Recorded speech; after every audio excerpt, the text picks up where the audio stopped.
Bangladesh premier লিগে বিপিএলে আরও একটি সেঞ্চুরি হাঁকিয়েছেন তানজিম হাসান তামিম। রোববার দুর্বার রাজশাহীর বিপক্ষে ৬৫ বলেই তিনি অঙ্কের ম্যাজিক ফিগার স্পর্শ করেন ঢাকা ক্যাপিটালসের তারকা ওপেনার তানজিদ।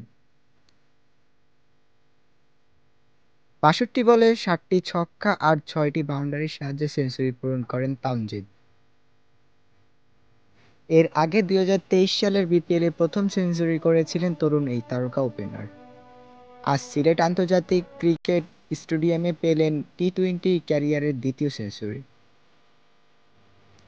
বিপিএলের চলমান ১১তম আসরে ১৮তম ম্যাচে টস জিতে ব্যাটিংয়ে নেমেই রীতিমতো তাণ্ডব চালাতে থাকেন এই তরুণ ক্রিকেটার।